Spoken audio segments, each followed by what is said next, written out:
Good morning, my dear students. How are you? Nice. Thank you very much. Today,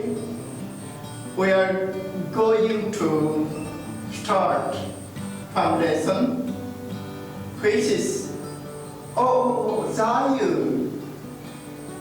Bodoland Engkhong television ni tali Engraji फोरोंबाय थानाय जादों class 10 नि इंराजि बिनिनो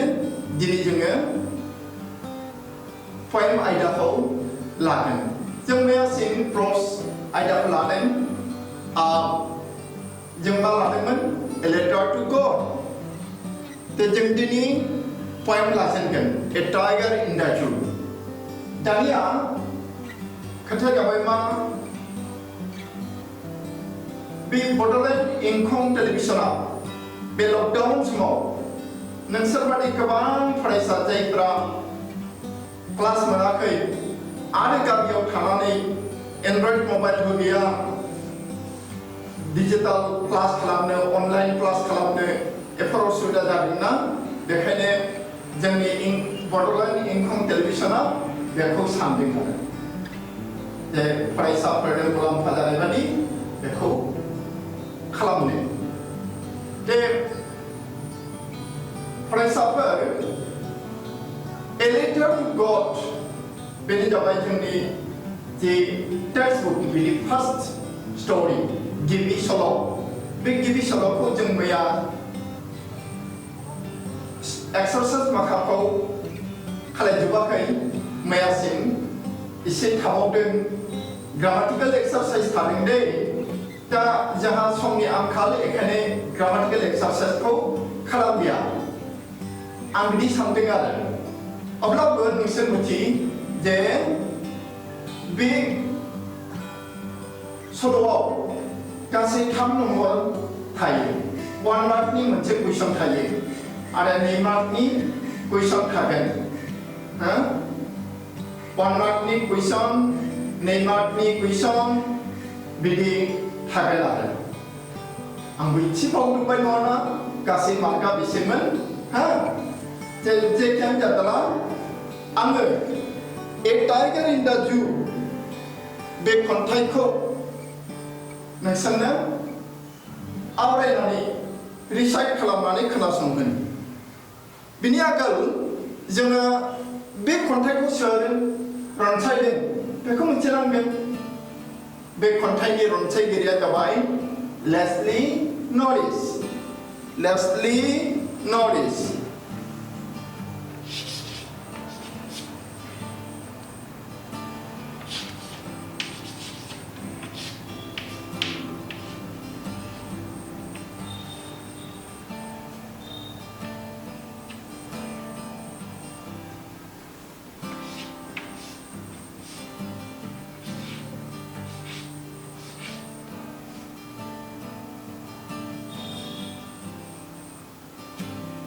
Leslie Norris A tiger in the zoo खौ रनसायदों Leslie Norris होननाय खन्थाइगिरिया दा आङो recite खालामदिनि Let me recite the poem for you He stalks in his vivid stripes the few steps of his gaze on pates of velvet white in his quiet race. He should be lurking in shadow, sliding through long grass near the waterhole where plant deer pass. He should be snaring around houses at the jungle sits, bearing his white fangs, his claws, terrorizing the village. But his log in a competitor He stands behind bars, stalking the length of his gaze, ignoring visitors. He hears the last voice at night, the patrolling cars, and stares with his brilliant eyes at the brilliant stars. Okay, let me repeat it. That means I'm going to recite it for a second time for you. a tiger in the zoo. He stalks and is big with stripes, the few steps of his gaze on paints of velvet white and his quiet rays. He should be lurking in shadow, sliding through long grass near the water hole where the plant deer pass. He should be snaring around houses at the jungle's edge, wearing his white pants, his clothes terrorizing the village. But he's locked in a concrete cell, his strength behind bars, stalking the length of his gaze, ignoring visitors. He hears the lost voice at night, the patrolling cars, and stares with his brilliant eyes at the brilliant stars. Leslie Norris. Thank you. 다리야, 정말 배 컨택하고 사월에지니 사월에니 만에 아무 문서는 보러 없을래니 혹은 아래 파이니 배경라니 흘랑길나다. He stalks in his vivid stripes. 나타이 정치는 게 배타이가고 어봉동의 배타이가라 a tiger in the zoo. जुनारसालियाव सिरियाखानायाव थानाय मोसानि सोमोन्दैसो खन्थाइगिरिया खन्थाइ रनसायदों। दा बे सिरियाखानायाव मायाव दोनो मोसाखौ? सिरियाखानायाव मोसाखौ मोनसे न' आरो बे फान्दारि थागोन आरो बहाबा गुवार जायगा होयो बेनो वाल गोजौ गोजौ वाल बानायनानै बेहाय बेनो थाबायनो गेलेनो बिदि सुबिदा होयो। बहाबा दैबो थायो, दैबो दोनो। दे नोंसोर सिरियाखाना नायबायबा बिदि मोनगोन। नोंसोर उड़िष्यायाव भुबनेश्वरनि जि नन्दनकानन सिरियाखाना बेहाय गोबां मोसा नुगोन आरो मोजांथार बेहाय दैयारिनि सुबिदा होनाय खोब मोजां। नोंसोर मालाबा थांबा नाहै। जेनेबा आं जुरिफिननोसै A tiger in the zoo. सिरियाखानानि मासे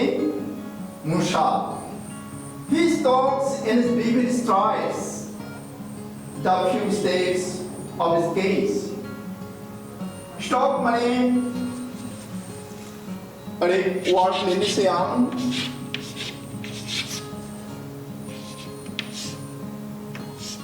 अरे meanings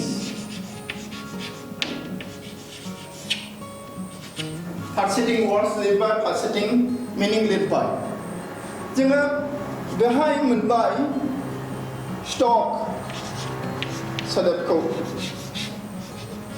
stalks बे third person singular number खाय s लिरगोन stalks माने मा बा stalk माने मा s गैयाब्लासिनो stalk माने मा stalks माने मा एखे stalk माने मा गोलाव गोलाव आगानजों थाबायनाय बर'आव आरो मोनसे बुंबावो लङेट थाबायनाय आगान गुसेंजों लङेट थाबायनो हाया आगान गोलावजोंसो लङेट थाबायो होमबा बे मुसाया मा आगान गोलाव हरनानै लङेट थाबायदोंमोन आरो मोदोमाव मा दागायदोंमोन स्ट्राइप्स माबायदि दागो এই যে রয়্যাল বেঙ্গল টাইগার बेंगलाव बांसिन मोनो बे टाइगारनि मुङा जाबाय रय्याल बेंगल टाइगारा मा आस दङ बेखौ स्ट्राइप होनो फिटाबादि बे नेकटाइ बादि गोलाव आस आरो हा दा बिनि मोदोमाव बिदि आस गोलाव दागो दङ फाख्रा सिख्रा नुबाय नाथाय फुटुकि नङा The few steps of his gaze The few steps of his gaze बहा थाबायदों बियो लङे बै फान्दार सिङाव बियो फान्दार सिङावसो दङ दायो बै फान्दार सिङाव बियो लङे थाबायदों केस माने फान्दारि बेखौ नोंसोर मोनथिगौ आं सोदोबथिखौ लिरलायला On page of velvet white बेखौ जों मा होननानै मिथिनो हानो जे मानसिनि आथिङा गोरा मोसौनि आथिङाबो गोरा मोसौनि आथिङाबो गोरा मोसौ गाबा मानसिनाव गाफ्लांबाथ' आरो दाबुंसै बिराद सायोना नाथाय नोंसोर नाय मावजि सैमा बिदिनो मुसा मैदेराबो आफाथाला नोरोम जोंनि मानसिनि आफाथालाया गोरा नाथाय मुसानि आफाथालाया नोरोम बेखौ जोङो बेट होनो हायो आफाथाला नोरोम सिबु गादि बादि of velvet white On page of velvet white माबायदि बे velvetआ जाथोसे रोखोमनि सि velvet सि बे प्लास्टिकफोरखौ नोंसोर दांनायसै ख्रिंख्रि खाख्रा होनै एसेयावनो साउन्ड जायो नाथाय velvet सिया बिदि साउन्ड जाया velvet सिया बिदि साउन्ड जाया बेखौनो बुजायनो नागिरदों On page of velvet white Q-U-I-E-T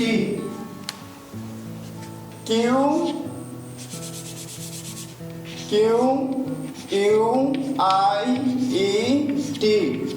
Quiet माने मा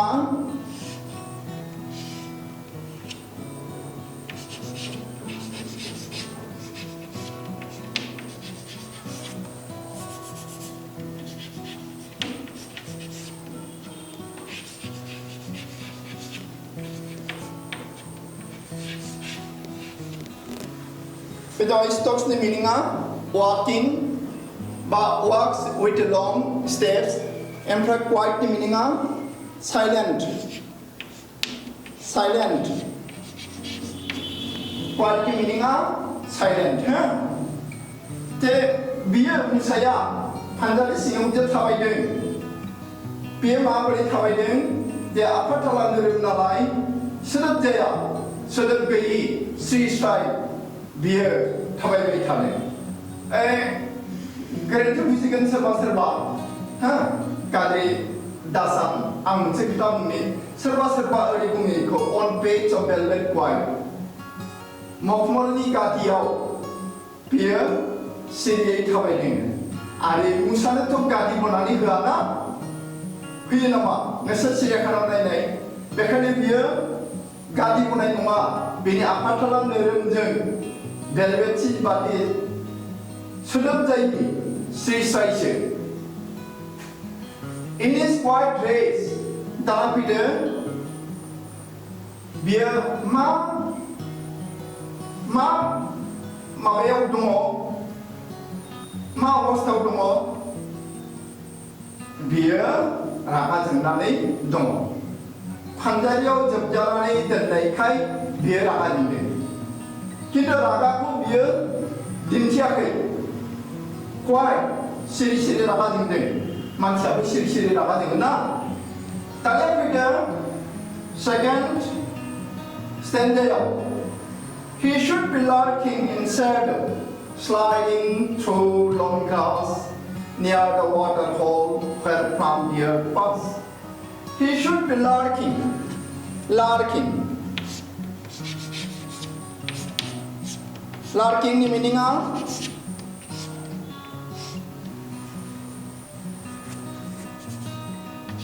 resting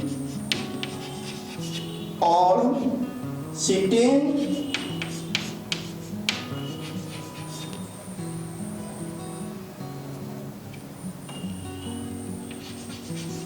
in the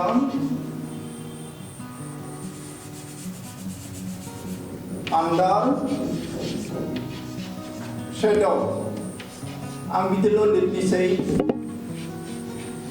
under shadow मानि साया दंफांनि साया जागोन आरो जाहा नालाय बे दंफांनि साया जागोन he should be lurking in shadow दाना मा जाखो आं मा बुंखो दंफांनि साया आरो बेथ' फानजारि सिङावसो दङ मा दंफांनि साया दे उननि सेन्टेन्सखौ उननि लाइनखौ नायबावदो सेन्टेन्सआ नङा line sliding through long grass गोलाव गांसो गोलाव गांसो जाहारबारियाव बिदि गोलाव गांसो थायो बे गांसोखौ लिमिट होनानै बा फेदेरनानै बियो मा थाबायलांदों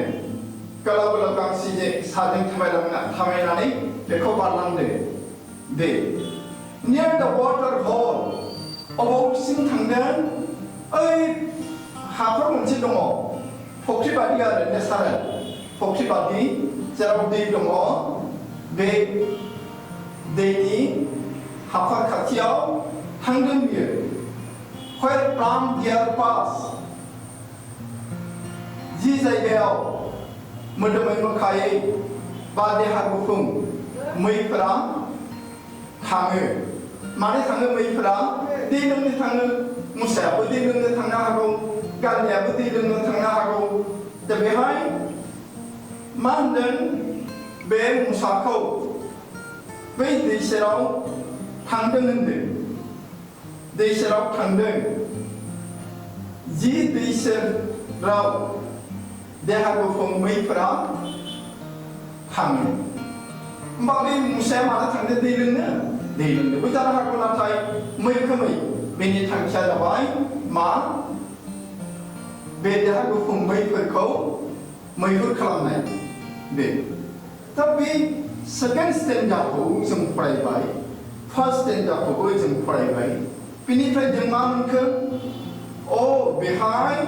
खन्थाइगिरिया मुसा मासेखौनो खनसे सिरियाखानायाव खनसे बा अरनबारियाव दोनदों माने ओरैबादि बे सिरियाखानायाव थायोब्ला मुसाया माबायदि आखु दिन्थियो मा खालामो आरो अरनबारियाव थायोब्ला बे मुसायानो मा खालामो बे आरो दा खन्थाइगिरिनि मथे ओरैबादि जे अरनबारि सिरियाखानायाव थाब्ला बिदि खालामो आरो अरनबारियाव थाबा बे मुसाया ओरैबादि खालामो बे आरो The lurking माने resting or sitting under shadow बेनिफ्राय मा सोदोब दङ इट रुगुं नैबेदि रुगुं एबा जिं बेनिफ्राय मा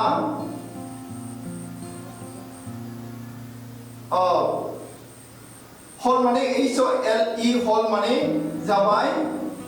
बे हाखर प्लाम माने जाबाय देहा गुफुं बे स्लाइडिं माने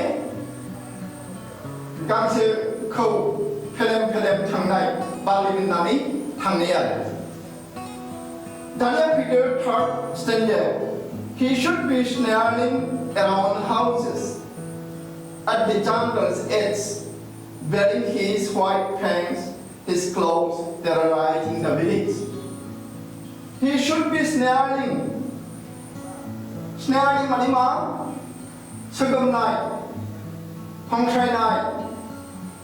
he should be snaring around houses snaring माने जाबाय सोगोमनाय एबा हांख्रायनाय होननाय आरो जे न'नि सोरगिदिं होनदों सोगोमनानै गाबदों बबे न' सोरनि न' मा न' बिलाय बे फार्स्ट लाइनाव जों बेखौ हमनो हाया सेकेन्ड लाइनाव फैदो at the jungle eats हाग्रासे eats माने snare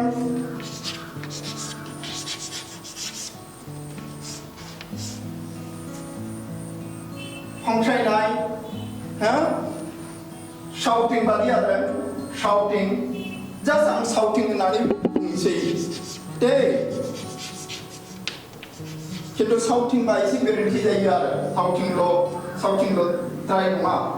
at the jungle's edge, Hagra Serni no, when Wawa Hagra Sero, Jahar Sero, bearing his white pants, his clothes, bearing his white pants, bearing money, bearing money dabai, dihunai, landang kalamnai, ba, dintinai, bedabai bearing, bear money ma, long tong ba, landang, The bearing his white pants money ma, bearing his white pants money, fam money dabai, beje ufera hatai kare, kugari bahera kalaye, hatai kerkongne, beko, fam nani. Musa habu kare dosa jateni junat karabu dongo, kasibabu nuababu. The midday beje hatai kare. Beto jalan neo jebu kamani saya. Bisinabu musania ji alada hatai kanai perkong hatai kanai. Biar makamani nangga aku mucia natai hatai bidia. Ini try kontak dia biar hatai ni kapko gufur nani bunde gufur. Ale his clothes bini be akhir terkait jelau mana asi dongo asi ada asubur bekau close saja bekasi close dan musaya bayno budi yau ba hagra serni no budi yau kirim de hagra serni no budi yau mabri kalam nane hatai ba ufera hatai ko kenta nane ada asukur gelau genang hatai mabako akai talako ba I think talako kantanane terrorizing the beneath mana ini kalam dem oi kamiari mansiko siginani hamba je puji bai bai hauji sa kami mansi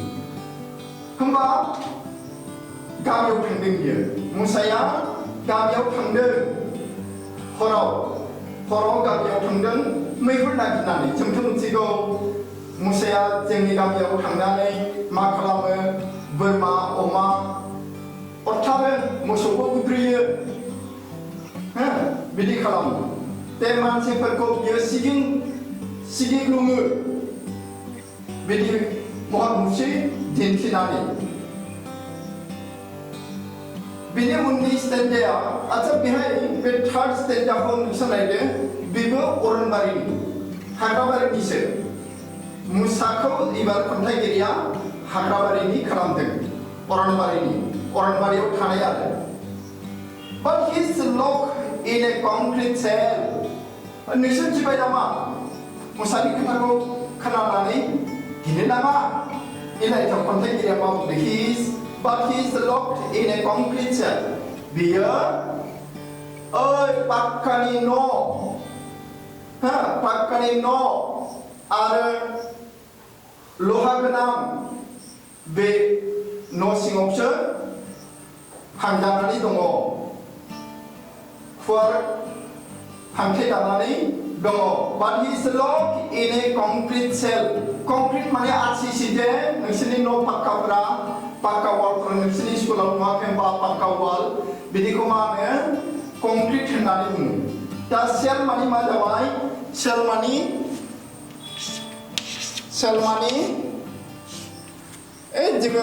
room, they say. Room, sell a Sadayar, Saru, small in size. Small in size. When you try, नैथि लाइनाव मा होनखो strength behind bars बिनि जे गोहो बोलो जोबोद बोलो ना मुसाया नाथाय बिनि बोलोआ ओइ लहानि हरै उनथिंजायसो सब लहा दंजोबो गिनो नाङा मोसा सिरियाखानायाव मोसानायनो थांब्लाबो आथिंखौ ल'सो फानजारि सिङाव हरनो नाङा बाहेरनिफ्राय आरामसे थानानै नायनो हायो जेबो खालामनो हाया बियो खन्थाइगिरिया बेखौनो होनदों हि स्ट्रेंथ बिहाइन्ड बार्स बिनि जे गोहो बोलो बिनि जे उदखारि आखल बा बोलो बेयो फानजारिनि लहानि ओरैहायसो दङ सिङावसो दङ होमबा बेयो बिनिफ्राय ओंखारबोनानै जोंखौ जेबो खालामनो हाया Stalking the length of his gaze, ignoring visitors. बे फानजारिया बिनि सेला जेसेबां गिदिर जेसेबां गुवार फिसासो आरो बे खिनियावनो बियो थांलाय फैलाय खालामो लङेट थाबायनानै थांलाय फैलाय खालामो नाथाय जायफोर नायनो थांग्रा नोंसोर नायनो थांग्रा आं नायनो थांग्रा सिरियाखानानि मोसाखौ बे नायग्रानिथिं जेबो बा इसेबो नायखेंहरबाय बाया रागाजों बा मा मुथते नायखेंहरबाय बाया बेखायनो होनदों ignoring visitors ignoring माने मा नासयनाय नायगारनाय नासयनाय आरो केयार खालामि बे होमबा बियो एबार नायदो बे फोर्थ स्टेन्जाया अबेनि सिरियाखानानि जाहारनि नङा फैदो दाना last स्टेन्जायाव he hears the last voice at night the patrolling cars बियो खोनायो मुसाया माबा आवाज खोनायो He hears the last voice at night. हर गेजेराव last voice खोनायो बियो जोबथा आवाज खोनायो the patrolling cars मानि ओइ जे पहरा होयो फरेस्टनि मानसिफोरा गार्डफोरा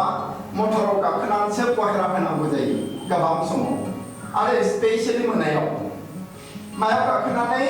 पहरा होग्रा गारि बा पहरादारफोरखौ रोगाग्रा गारि बेनि जाबाय पेट्रलिं कार्स बे पेट्रलिं कारा पहरादारनि गारिया आवाज दङ आरो बे आवाजखौ बियो मुसाया खोनायो and stares with his brilliant eyes बिनि जि मेगन बेखौ खन्थाइगिरिया brilliant eyes होननानै बुङो थारमाने जोबोद गोजों मेगन ख्लाब जोंलायनाय मेगन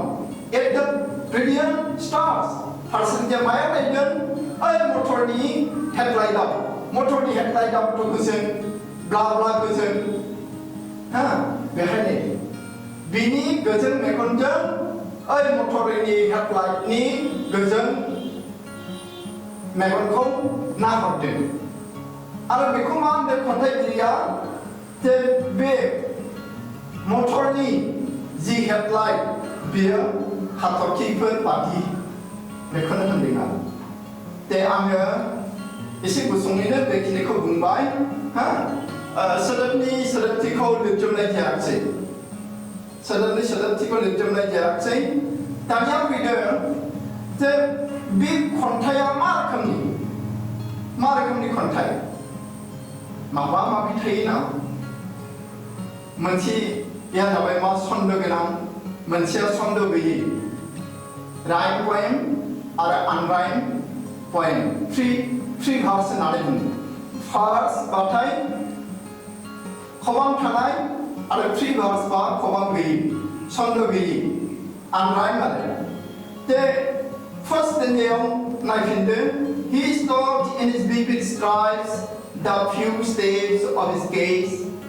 on page of velvet quiet in his quiet dress बे खन्थाइखौ जुदि जों मोजाङै नायोबा लास्ट मोनफ्रोमबो लाइननि लास्ट सोदोबखौ नायदो जे फार्स्ट दाव दङ strides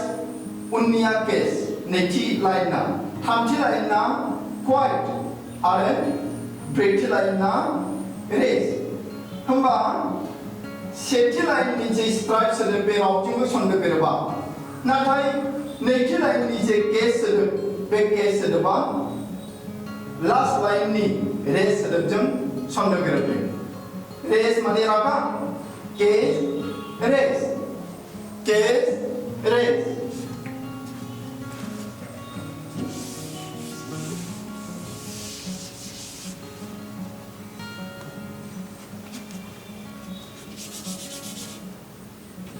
words in the rhyming words होननानै बुङो lead rhyming words ओरैहाय words ओजोंहाय rhyming words हा words rhyming words जोङो second line नि last सोदोबखौ लिरनोसै बे जाबाय केस आरो ब्रैथि लाइननि लास्ट सोदोबा जाबाय रेस सन्द' गोरोबबायना केस रेस साउन्डआबो गोरोबनांगौ स्पेशेलि साउन्ड स्पेलिंआ मालाबा गोबाङाव नङाबाबो एसे माने रोखोम जायै दङ बेहाय नाथाय AGE लास्टा साउन्डआबो गोरोबदों हांखोआबो गोरोबदों स्पेलिंआ दे बिनिफ्राय जों मा मोनखो आच्छा आङो एसे नैबे second स्टेन्जायाव थांबावदोनि He should be lurking in shadow sliding through long grass near the water hole where plum deers pass बेहायबो सेथि लाइननि लास्ट सोदोबा रावजोंबो सन्द' गोरोबा आरो थामथि लाइननि लास्ट सोदोबाबो रावजोंबो सन्द' गोरोबनाय गैया नाथाय नैथि लाइननि लास्ट सोदोब ग्रास ब्रैथि लाइननि लास्ट सोदोब पास बेजों सन्द' गोरोबो ग्रास आरो पास बेयार ग्रास आरो पास बेबायदि दा उननियाव दङ He should be snaring around houses at the jungle edge bearing his white fangs his claws terrorizing the village बेहाय सेथि लाइननि जे houses सोदोब बे रावजोंबो सन्द' गोरोबा नाथाय नैथि लाइननि एच सोदोबा जोबथा लाइननि फोर्थ लाइननि भिलेज सोदोबजों सन्द' गोरोबो एच भिलेज एच आरो भिलेज बेहाय नायदो नोंसोरो आं दहाय बुंनाया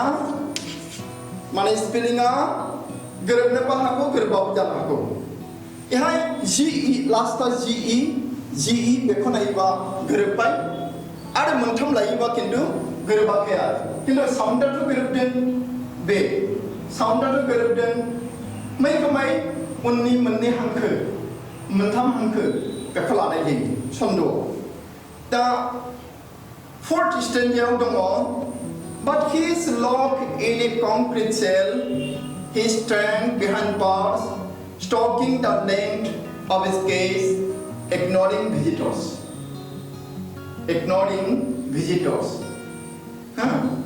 The सेथि लाइननि जे सेल सोदोब बे रावजोंबो सन्द' गोरोबा आरो थामथि लाइननि जे केस सोदोब बेबो रावजोंबो सन्द' गोरोबा नाथाय नैथि लाइननि जोबथा हांखो जोबथा सोदोब बार्स बियो ब्रैथि लाइननि भिजिटर सोदोबजों सन्द' गोरोबो आंनिहाय लिरलादो बेनिफ्राय नायदो जोबथा stanza He hears the last voice at night, the patrolling cars, and stares with his brilliant eyes at the brilliant stars. बेहाय सन्द' गोरोबदों मा सेथिया रावजोंबो गोरोबाखै नायटा नैथि लाइननि कार सोदोबा ब्रैथि लाइननि स्टार सोदोबजों सन्द' गोरोबदों दाना बेहाय जोङो मिथिनांगौ बिनि राइम स्किमा मा राइम स्किम होननाय दङ राइम स्किम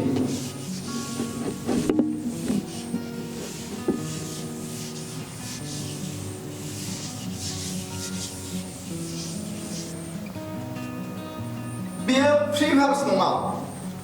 बेखायनो राइम दङ बेहाय राइम स्किम दङ राइम स्किम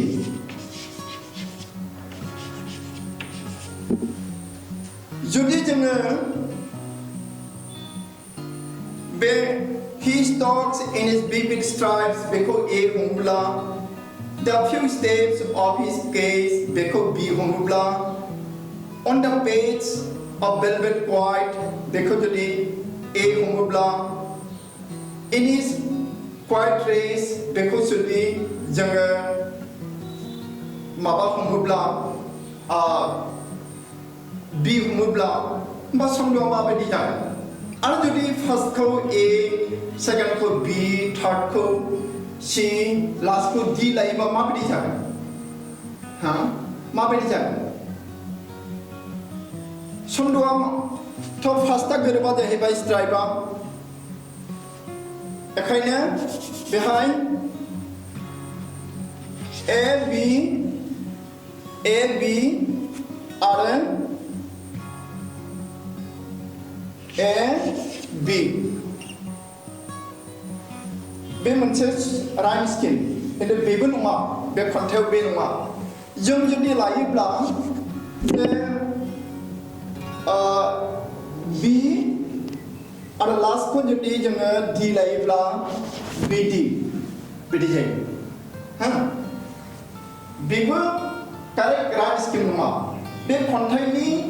जि राइम स्किम बे पिकिउलियार टाइपनि जोङो बेखौ उनाव मोजाङै सावरायगोन